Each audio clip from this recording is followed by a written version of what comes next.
Oh, hi. Now, today we want to talk about covenanting your children. Now, before I go to that topic, I want to start by reminding you about Hannah. You remember Hannah told God that if you give me a son, I'll be able to give. I'll give you back the son, and he'll be yours. Now, that's what a covenant is. A covenant is an agreement between two people. But now you can make a covenant between a human and a spirit, and those covenants have to be followed. The difference between a covenant of human and a covenant with a spirit is that a covenant with human, you can break it anytime you want. You can decide not to follow it. But once you make a covenant with a spirit, that's a dead situation. You cannot go behind that. So, in case Hannah decided not to give God the son, then God had the right to take Hannah's life. When I talk about the spirit, I'm talking even about the devil. The devil is also a spirit, it's just like God.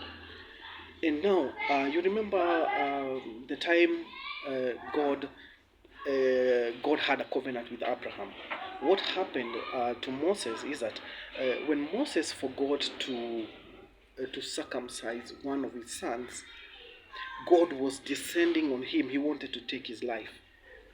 Despite the fact that God loved Moses so much, there was a covenant that God made with Abraham that all the children had to be circumcised.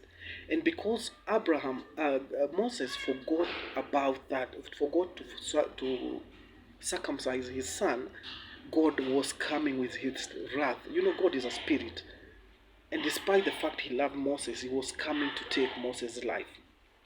So the wife of Moses remembered that covenant, and what she did is that she took a stone and circumcised the son. If she wouldn't have done that, then God would have taken Moses' life, despite the fact that he loved Moses.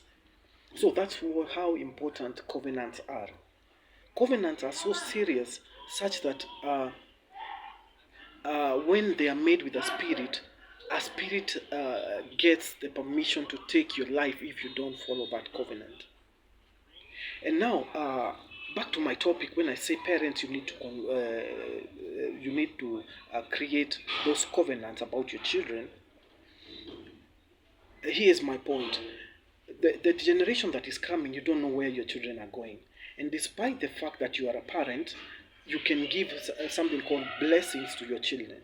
And beside blessings, you can create a covenant with someone like God and give him your children. And once you give them God your children, your children, God will make sure, despite the fact they might go astray, God will make sure He'll bring them back. Whatever they do, they can be thieves, they can do whatever they do, then at the end of the day, God will claim them because you, as a parent, you gave God your children. Let me give you by example. I have two daughters. How I covenanted them to God is I took them somewhere and I laid my hands on them and I said, God, these children, I'm giving them back to you. So, in case of whatever happens to those children, God knows they are His responsibilities. So I may not be the perfect person who is let me say those holy Christians, but at least I know my right as a parent. And once you do that covenant with God, now you have cleared the path of these children cannot go to the evil kingdom. Let me give an example. If for instance, I want to go to the devil's kingdom, and the devil asks me for one of my daughters, and I decided to give either of my daughters. Before I do that, God will strike me down. Why? Because there is a covenant between me and Him about my children. I already gave them to Him. So parents should learn why it is important to to give your children to God. And once you know this, uh, you help them in so many ways, because the world that they are living in, it's a difficult, it's not like ours. The generation that they are living in is a generation of sin, is a generation of the evil, of darkness, let me call it that way. For example, your child can tell as parents, these teachings that we are doing, they are teachings that you cannot find, probably your church will never tell you such things. So you need to tell your children, like if your child is a singer, you need to tell them that they cannot be Beyonce, they cannot be Rihanna, they cannot. It's not possible. And if it's not shattering their dreams, it's telling them what it is like. Because someone like Beyonce will tell you directly, before I perform, there is an evil spirit that has to enter me called Sasha Fierce, that enables me to perform. Now you tell your daughter you cannot be Beyonce because Beyonce has sold her soul to the devil. Before she performs, there is those spirits that gets into her, and your daughter doesn't want something like that. When you go to someone like what do we call that?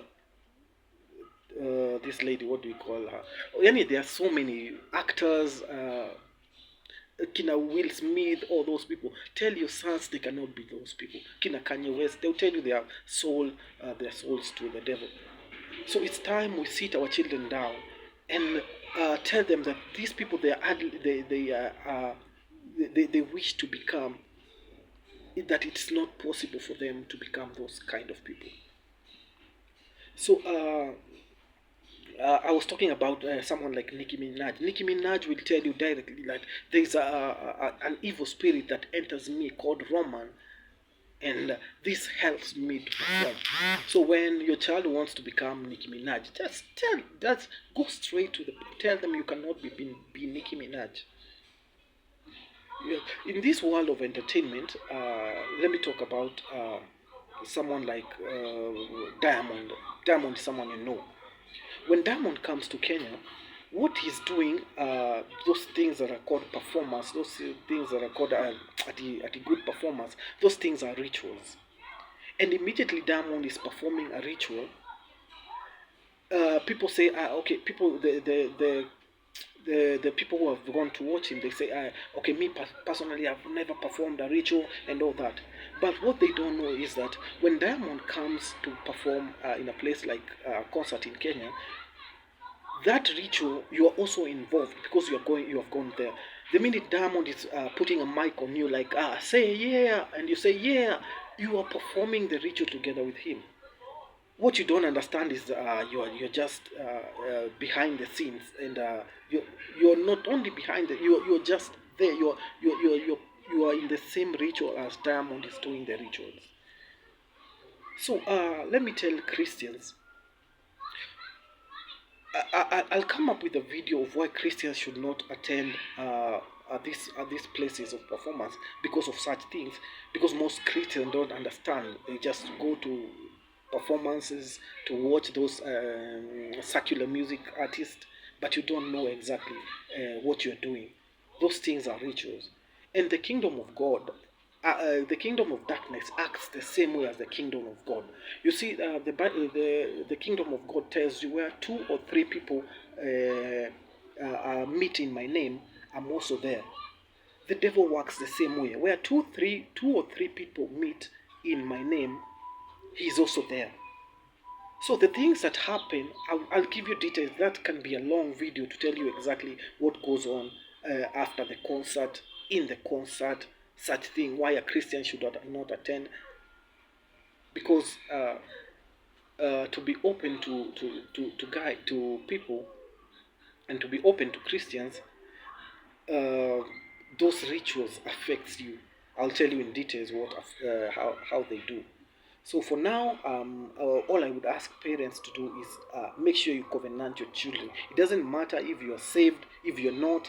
Just do that. It is something that God accepts from anyone. It's like giving a sacrifice to God. And once you give those children to God, God will make sure He'll take them care of them. Even if they go astray, it is the work of God as a spirit to bring them back to Him. And in case you see them going wrong, all you have to do is call on God and tell God, we made a covenant that these children belongs to you. And that way, God will strike and He will go back to work and He will make sure He'll fight for those children. So, parents, let's meet in the next video as I talk about why Christians should not attend those parties. We have lots of things to learn together because these things I'm telling you, you'll never hear them in church. So let's teach ourselves how we can improve our lives and both the lives of our children. So thank you for listening, and let's meet on the other video. Thank you.